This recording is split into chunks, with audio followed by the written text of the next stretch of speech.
सभी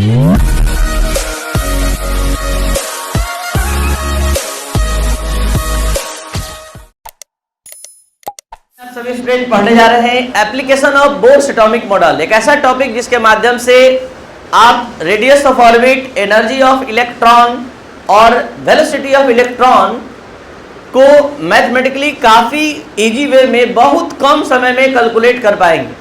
तो ये क्लास काफ़ी हेल्पफुल साबित होगा बहुत सारे प्रॉब्लम को इजी वे में कम समय में बनाने के लिए। बाकी आप यहाँ एप्लीकेशन नंबर 1 to 3 के माध्यम से सारा कॉन्सेप्ट पढ़ेंगे। स्टार्ट हो रहा है आपका एप्लीकेशन नंबर 1। तो application number 1 determination of radius of orbit को लेकर आया है।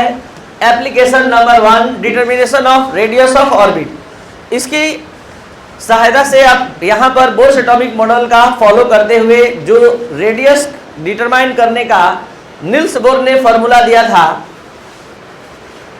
R equal L square H square epsilon not JD square pi m। ध्यान से सभी स्टूडेंट समझने का प्रयास करेंगे।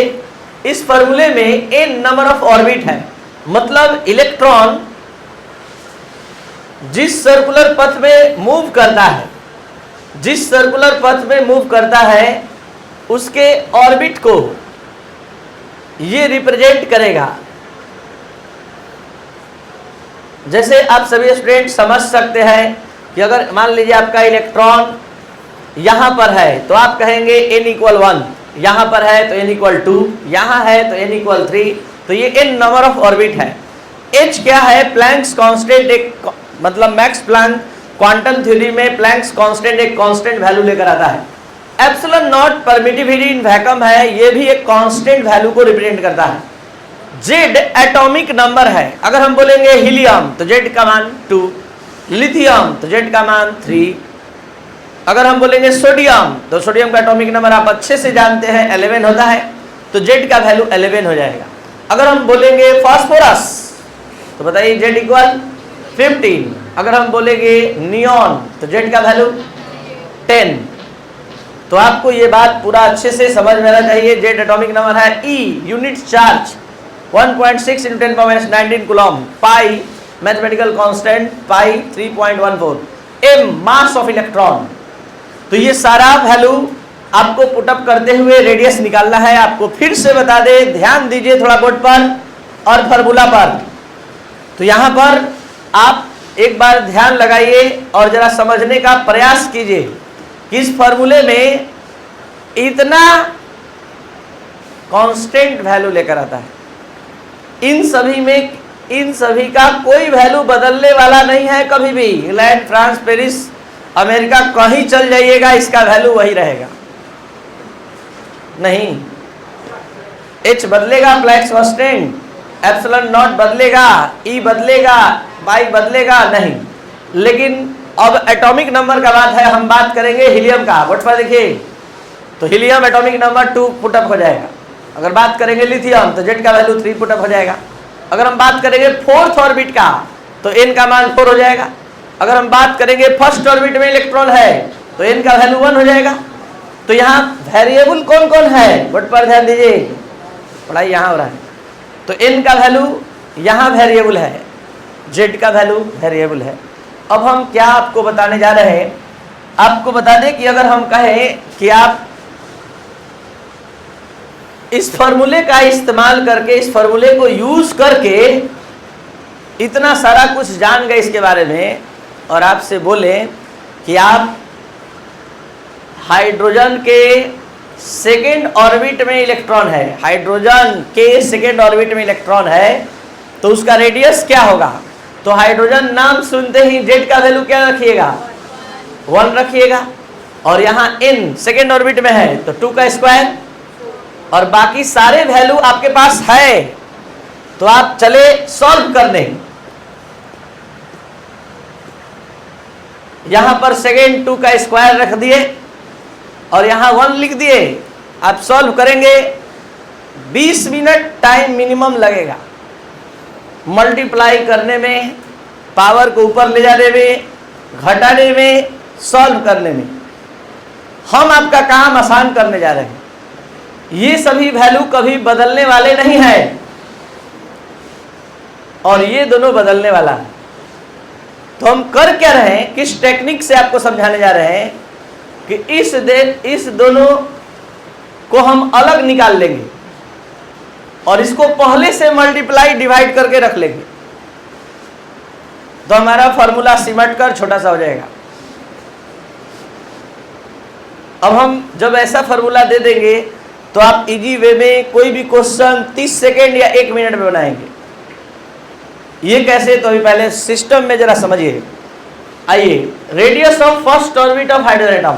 अभी हम आपके सामने फर्स्ट ऑर्बिट, हाइड्रोजन के फर्स्ट ऑर्बिट का रेडियस निकाल रहे हैं। तो हाइड्रोजन नाम सुनते ही जेड इक्वल, फर्स्ट ऑर्बिट सुनते ही बोर्ड पर ध्यान दिया जाए, हाइड्रोजन नाम सुनते ही Z equal 1, first orbit n equal 1। तो यहां पर हम फार्मूला में n का मान और z का मान रख दिए और बाकी सारे वैल्यू, h का वैल्यू, एप्सिलॉन नॉट का वैल्यू, e का वैल्यू, पाई का वैल्यू, m का वैल्यू, इलेक्ट्रॉन का मास, सब कुछ रख दिए और रखने के बाद सॉल्व कर रहे हैं तो इतना आ रहा है। और आप सभी स्टूडेंट एक चीज जानते हैं, 1 pm इक्वल 10 पावर -12 मीटर होता है। तो हम इस मीटर को हटाकर क्या लिख दिए, पिकोमीटर, और छोटा सा वैल्यू ला दिए 53 pm। अब इसका कमाल देखिए, ये फुल कैलकुलेशन अगर हम इसमें से ये हटा ले 1 का स्क्वायर और 1 हटा ले, तो ये पूरा मल्टीप्लाई डिवाइड करने पर इतना आएगा कि नहीं। 1 के स्क्वायर के मल्टीप्लाई और 1 के डिवाइड से कोई फर्क पड़ेगा इसको? तो जल्दी से बता दीजिए, हाइड्रोजन के 10th ऑर्बिट में इलेक्ट्रॉन है। कहाँ है? 10th ऑर्बिट में, और उसका रेडियस विद इन 1 मिनट ज़्यादा से ज़्यादा आंसर देना है या 30 सेकेंड में। 10th ऑर्बिट बोले हैं 10 का स्क्वायर और हाइड्रोजन तो 1, तो इस पूरे में मल्टीप्लाई हो जाएगा 10 के स्क्वायर से। Answer 5300 pm। ये पहले से हम मल्टीप्लाई कर लिए और 53 pm हो गया है, और यहाँ पर केवल 10 का स्क्वायर हो जाएगा 10th ऑर्बिट का, और हाइड्रोजन नाम सुनते ही n का मान 1। अब यहाँ पर अगर मान लीजिए हम बोले कि हीलियम, अब हम इस फॉर्मूले का यूज कर रहे हैं। देखिए, हीलियम के सेकेंड ऑर्बिट में इलेक्ट्रॉन है, सेकेंड ऑर्बिट में,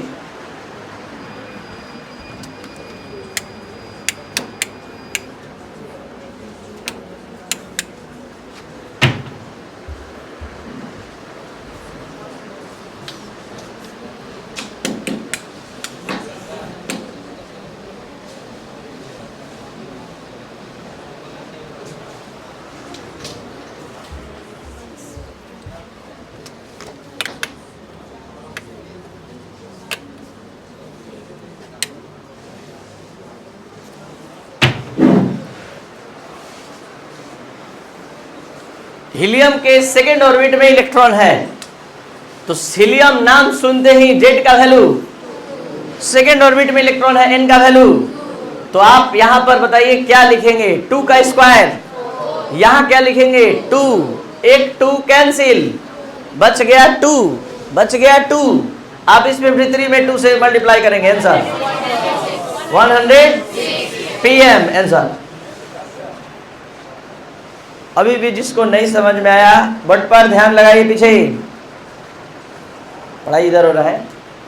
यहाँ radius of first orbit of hydrogen atom निकाले थे, तो इसमें ऑर्बिट नंबर भी पता था, एटम भी पता था। जरा सा अब बोर्ड पर ध्यान दिया जाए। अब हम जो दे रहे हैं आपको, ये दे रहे हैं radius of nth orbit of any atom, nth orbit of any atom. nth बोल रहे हैं, मतलब ऑर्बिट भी आपको नहीं दिए, ऑर्बिट नंबर भी दिए, तो क्या दिए? n, और एनी एटम बोल दिए, एलिमेंट का नाम भी नहीं ले रहे हैं। नाम लेंगे सोडियम तो आप जान जाइएगा जेड इक्वल 11, नाम लेंगे लिथियम तो आप नाम लेते ही सुनते ही बोल देंगे जेड इक्वल 3। तो यहां पर एनी एटम बोला जा रहा है तो एटॉमिक नंबर हो गया जेड। तो आप ही बताइए, यहां पर हम n के जगह n ही लिख दे और z के जगह z ही लिख दे, तो ये सॉल्व करने पर इतना आएगा कि नहीं आएगा? तो हम यहां से n स्क्वायर अपॉन z को बाहर निकाल लिए। बोर्ड पर ध्यान लगाइए,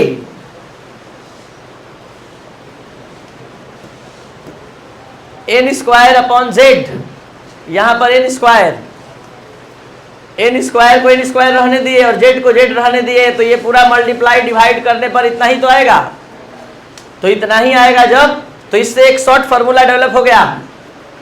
और अब हम आपसे पूछ दें कि बताइए हाई लिथियम Li++ के सेकेंड ऑर्बिट में इलेक्ट्रॉन है तो उसका रेडियस क्या होगा। तो लिथियम के सेकेंड ऑर्बिट में है, Li++ के सेकेंड ऑर्बिट में है, तो सेकेंड ऑर्बिट, या फिर मान लीजिए हम थर्ड ऑर्बिट दे दिए, 3 हो गया, और लिथियम नाम सुनते ही Z इक्वल, तो क्या हो जाएगा इसका थर्ड ऑर्बिट का रेडियस 3 का स्क्वायर, n के जगह 3 हो गया और Z के जगह इंटू 53 कट गया, आंसर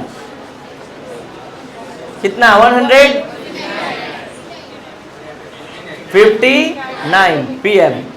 इतना फास्ट आप कैलकुलेशन कर सकते हैं। तो यहां पर nth ऑर्बिट, किसी भी एलिमेंट के nth ऑर्बिट का रेडियस निकल गया, किसी भी एटम का, not a hydrogen atom, not a helium atom, any atom, किसी भी एटम के किसी भी ऑर्बिट का रेडियस बोलिए हम तुरंत निकालते हैं। यहां पर मान लीजिए फास्फोरस के सेकेंड ऑर्बिट का, तो यहां फास्फोरस नाम सुनते हैं, जेड का वैल्यू 15, सेकेंड ऑर्बिट बोले 2 का स्क्वायर, कोई दिक्कत। अब इसको और कॉन्सेप्ट को क्लियर कीजिए इस क्वेश्चन के माध्यम से। आगे क्वेश्चन आपके सामने देख लीजिए, कितना स्पीडली आपका दिमाग समझने के लिए तैयार है। Problem based on atomic radius, board पर ध्यान दिया जाए। Find the radius of first 5 orbit of hydrogen atom. Hydrogen के फर्स्ट 5 ऑर्बिट का रेडियस बताना है, फर्स्ट 5 ऑर्बिट का रेडियस बताना है। हाइड्रोजन के फर्स्ट 5 ऑर्बिट का रेडियस बताने से पहले आपसे जानना चाहेंगे रेडियस का formula n² z into pm। pm का फुल फॉर्म, चलिए स्टार्ट हो रहा है आपका आंसर। सबसे पहले क्वेश्चन आप ध्यान से समझ लीजिए। आपका क्वेश्चन कर रहा है कि हाइड्रोजन के लगातार 5 ऑर्बिट का रेडियस बताएं। लगातार फर्स्ट, सेकंड, थर्ड, फोर्थ शुरू हो रहा है। फर्स्ट ऑर्बिट, फर्स्ट ऑर्बिट के लिए ये कैलकुलेशन शुरू हो रहा है। n का वैल्यू बोलिए, z का वैल्यू बोलिए, r1 equal n square z into 53, 1 का square upon 1 into 53, answer pm। इसी तरह आप स्टार्ट रहेंगे for second orbit. For second orbit बोला जाए n इक्वल z इक्वल, और यहां r2 इक्वल 2 का square upon 1 into 53, answer 212 pm। 2 का स्क्वायर 4 हो गया, 4 × 12, ठीक है। आगे for third orbit, for third orbit of hydrogen atom n equal z equal 1, then r3 equal 3 square upon into, answer 9 into 53, 470 pm। इतना फास्ट कैलकुलेशन आप समझ सकते हैं। जबकि अगर ये फार्मूला नहीं जानते तो आप सोचिए, आप इस फार्मूले का यूज करते, n का वैल्यू रखते 1, z का वैल्यू रखते 1, ये सारा रखकर सॉल्व करते, और इसका वैल्यू कितना बड़ा बड़ा है देख सकते हैं। 15 से 20 मिनट लगना ही लगना था, और आप अभी 30 सेकेंड या 1 मिनट में ज़्यादा से ज़्यादा जवाब दे रहे हैं। आगे देखते हैं नेक्स्ट क्वेश्चन। अभी आप एक क्वेश्चन केवल बनाए, हाइड्रोजन के फर्स्ट 5 ऑर्बिट का रेडियस निकलवाए। जल्दी से इस क्वेश्चन का जवाब दिया जाए। Find the radius of second orbit of Li++ ion. तो Li++ नाम सुनते ही Z इक्वल, लिथियम का एटॉमिक नंबर देख सकते हैं 3, और सेकेंड ऑर्बिट तो n equal r2 equal n square upon z into 53, क्या हो जाएगा 2 का स्क्वायर 3, 53, 212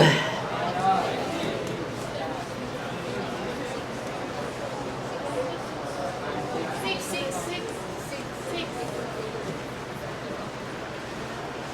कोई दिक्कत? तो ये था आपका आज का क्लास। अगर आपको अच्छे समझ में आया तो आप जरूर इसको शेयर और सब्सक्राइब करें। Thank you.